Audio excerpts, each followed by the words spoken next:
नमस्कार, मी पंजाब डक. सर्वत्र सगळीकडे जोराचा पाऊस पडणार आहे म्हणून हा अंदाज लक्षात यायचा. म्हणजे आज बऱ्याच भागामध्ये सांगायचं झालं तर विदर्भ, वर्धा, नागपूर, भंडारा, गोंदिया, चंद्रपूर, यवतमाळ, अकोला, वाशिम, हिंगोली, अमरावती, बुलढाणा या आज मात्र बऱ्याच भागामध्ये जिथं पाऊस पडला नाही ते भागात देखील पडणार. पण 8 तारखेपर्यंत मात्र सगळीकडे पाऊस पडणार आहे म्हणून हा अंदाज विदर्भातल्या सर्व शेतकऱ्यांना लक्षात यायचा. 8 तारखेपर्यंत सगळीकडे पाऊस पडेल आणि सगळ्या विदर्भात शेतकऱ्याची पेरणी होणार आहे म्हणून हे शेतकऱ्यांनी अंदाज लक्षात यायचा. त्याच्यानंतर मराठवाड्याकडे देखील हिंगोली जिल्हा, नांदेड जिल्हा, परभणी जिल्हा, लातूर जिल्हा, धाराशिव जिल्हा, संभाजीनगर, जालना, बीड या विदर्भात परभणी आणि मराठवाड्यातल्या शेतकऱ्याला सांगू इच्छितो की आज देखील दुपारनंतर 3-4च्या नंतर मराठवाड्यामध्ये सगळ्या जिल्ह्यामध्ये जोराचा पाऊस पडणार आहे. दररोज वेगवेगळ्या भागात पडणार आहे. 8 दिवसामध्ये सगळीकडे पडून जाईल. जे वंचित राहिले ते 8 दिवसामध्ये त्या वंचित भागात देखील पाऊस पडेल आणि त्या शेतकऱ्याची पेरणी होणार आहे म्हणून मराठवाड्यातल्या शेतकऱ्यांनी हा अंदाज लक्षात घ्यायचा.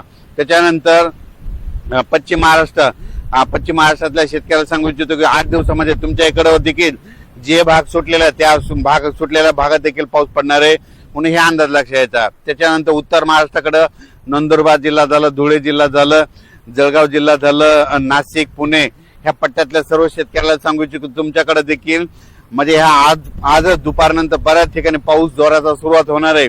पण 8 दिवस मात्र 8 जुलैपर्यंत मात्र खूप जोरात पाऊस पडणार आहे म्हणून हा अंदाज लक्षात यायचा.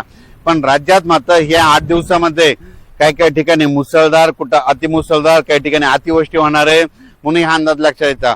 मग अतिवृष्टी कुठं होणार, अतिमुसळधार कुठं होणार आहे म्हणून हे तुम्हाला सांगू इच्छितो.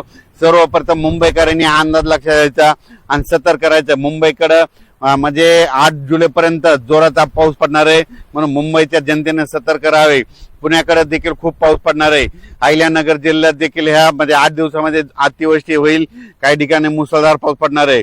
उत्तर महाराष्ट्राकडे नंदुरबार जिल्हा, नाशिक जिल्हा, जळगाव जिल्हा, धुळे जिल्हा, संभाजीनगर, त्याच्यानंतर बुलढाणा जिल्हा, अकोला जिल्हा, अमरावती ह्या पट्ट्यात मात्र अतिमुसळधार पाऊस पडणार आहे म्हणून हे अंदाज लक्षात घ्यायचा.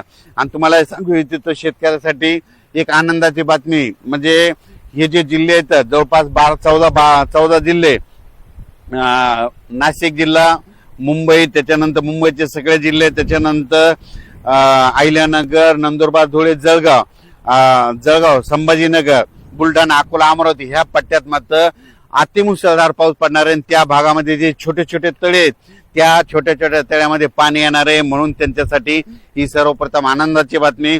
त्याच्यानंतर राज्यातल्या हे जे पाऊस आहे तिकडे जर मुसळधार पाऊस पडत असला तर उर्वरित राज्यात मात्र रिमझिम कुठं, जोरात कुठं, पेंडोल तासा पाऊस पडणार आहे. 8 दिवसात मात्र संपूर्ण महाराष्ट्र आपण टाकणार आहे म्हणून हे अंदाज लक्षात यायचा. ज्या शेतकऱ्याच्या शेतामध्ये जर वापसा असेल, ईदभर ओल असेल तर तुम्ही तुमच्या पेरणीचा निर्णय घ्या कारण की 8 दिवस राज्यात चांगला जोराचा पाऊस पडणार आहे म्हणून हे शेतकऱ्यांना लक्षात घ्यायचं. या पावसाचा विशेष आहे की कमी वेळात जास्त पाऊस पडणार आहे म्हणून हा सर्व शेतकऱ्यांनी अंदाज लक्षात घ्यायचा. पश्चिम महाराष्ट्रातल्या शेतकऱ्याला सांगू इच्छितो बारामती झालं, सातारा जिल्हा, सोलापूर जिल्हा, सांगली जिल्हा त्या भागात देखील म्हणजे आजपासून बऱ्याच भागामध्ये पाऊस सुरू होणार आहे म्हणून अंदाज लक्षात यायचा.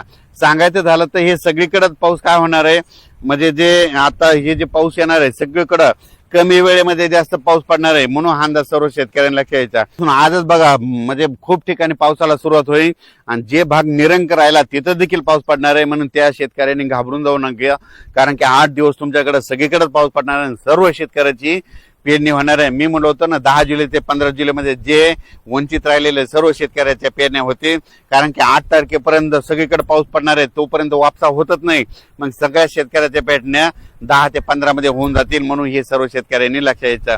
हे 30 जून ते 8 जुलैपर्यंत जे पाऊस पडणार आहे त्यामध्ये शेतकऱ्याचं नुकसान देखील होणार आहे कारण की पाऊस खूप पडणार आहे. कमी वेळेत जास्त पडणार आहे म्हणून काय होईल, गोड्या काठचे जे शेत आहे ते घासाघाशी होणार आहे, बांध फुटणार आहेत कारण की पाऊस जरा जोरात आहे म्हणून हे अंदाज शेतकऱ्यांना लक्षात यायचं. आपल्या पाळीव प्राण्याची काळजी घ्या, पशुधनाची काळजी घ्या. झाडाखाली पाऊस चालू असताना आपली जनावरे बांधू नका कारण की या पावसामध्ये विजेचं प्रमाण जास्त आहे, वारं देखील आहे म्हणून हा अंदाज सर्व शेतकऱ्यांनी लक्षात घ्यायचा.